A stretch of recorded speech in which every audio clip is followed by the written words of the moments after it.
안녕하세요. 저희는 이번 흡스 CCS 영상 공모전에 참여한 STF팀의 김리아, 백가희, 유현종입니다. 목차는 다음과 같은데요.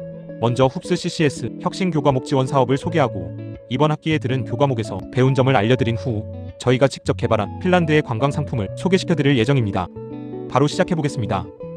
CCS 혁신 교과목 지원 사업을 한 줄로 요약하면 바로 창의력과 융합형 인재, 이에 맞게 저희 팀이 수강한 과목에서도 굉장히 창의적인 프로젝트가 진행되었는데요. 이후 영상에서 직접 확인해 보겠습니다.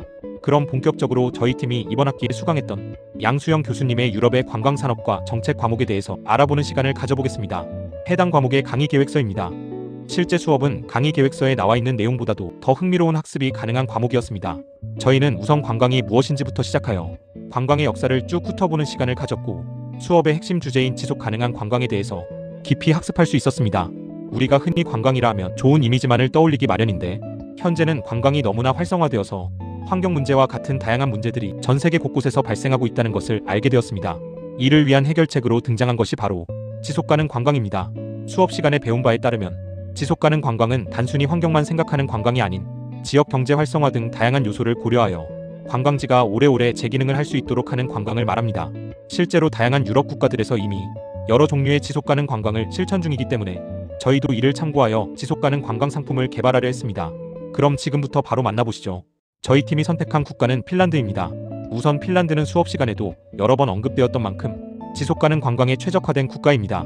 실제로 전 세계 도시들의 관광 지속 가능성을 평가하는 지표인 GDX 인덱스에서 2024년과 2025년 모두 1위를 달성했습니다.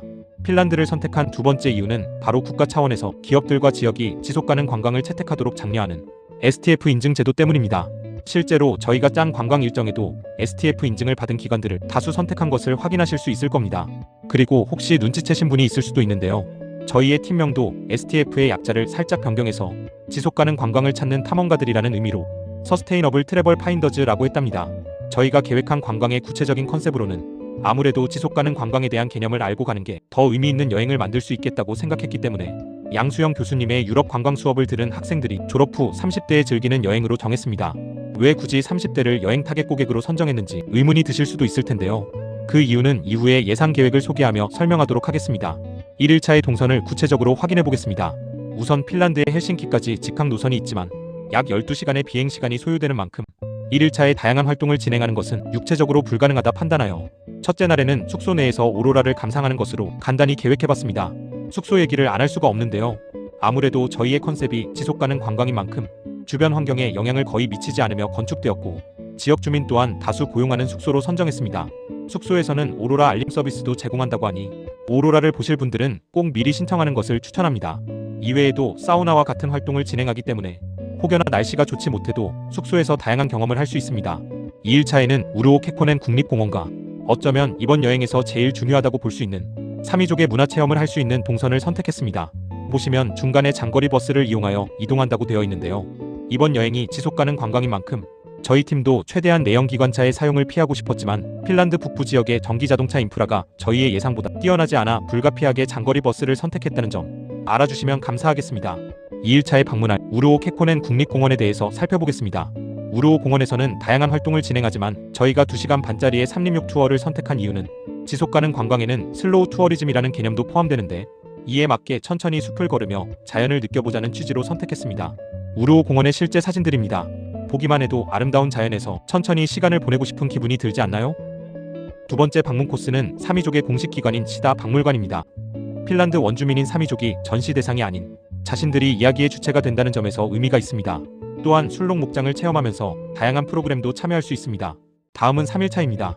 2일차를 사리셀카에서 보냈다면 나머지 일정은 로바니에미라는 도시에서 보낼 계획입니다. 사리셀카에서 로바니에미로 이동할 때도 역시 장거리 버스를 타고 약 3시간 반 정도 이동할 계획입니다. 장거리 이동으로 필요할 것이 예상되기에 3일차에는 악티쿰 박물관을 관람하는 것으로 일정을 마무리할 예정입니다. 저희가 선정한 두 번째 숙소입니다. 저희가 앞서 STF의 인증을 받은 기관들이 등장할 것이라 했는데 이 숙소 역시 STF 인증을 획득했고 건축 시 주변의 숲을 훼손하지 않았으며 친환경 난방 시스템을 사용하고 로컬 식재료를 사용하는 등 지속가능 관광에 너무나도 적합한 숙소였습니다. 3일차의 유일한 방문 장소인 악티쿰 박물관에 대해서 살펴보겠습니다. 저희가 2일차에 직접 사미족의 문화를 체험해 보았다면 악티쿰 박물관에서는 이를 복습하는 느낌으로 사미족의 역사와 관련된 전시를 감상할 수 있습니다. 4일차에는 허스키 사파리 투어와 산타클로스 마을을 관광하고 저녁에는 기념품을 쇼핑할 예정입니다. 먼저 허스키 사파리와 팜 투어입니다. 저희는 이 역시도 STF의 인증을 받은 기업이 운영하는 프로그램을 선택할 예정입니다. 흥미로운 점은 허스키의 건강과 환경만을 챙기는 것이 아니라 은퇴 후의 삶까지 책임지는 프로그램을 운영해 어쩌면 다른 국가에서는 볼 수 없었던 새로운 형태의 지속가능 관광을 선보이고 있었다는 것입니다. 허스키 팜에서는 썰매를 타는 허스키 사파리 외에도 다양한 활동들이 진행되니 확인해보세요. 참고로 눈이 많이 오지 않는 시기에 가면 허스키의 썰매가 카트로 변경된다고 하니 유의하세요. 아까 4일차의 일정을 소개하면서 기념품을 쇼핑하는 시간이 있다고 말씀드렸는데 지속가능 관광에 맞게끔 기념품을 쇼핑할 때도 유의할 점이 있습니다.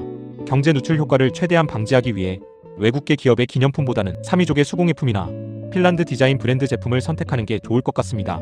밑에 보이는 두 개의 사진이 각각 핀란드의 유명한 자일리톨 제품과 사미족의 수공예품입니다. 드디어 마지막 일정입니다.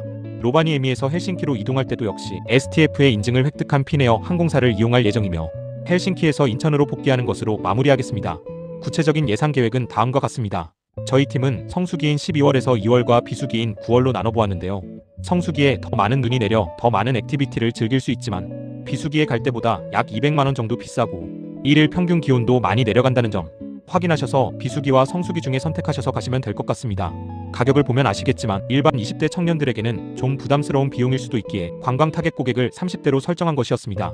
지금까지 흡스 CCS 영상 공모전에 참여한 김리아, 대가이, 유현종이었습니다.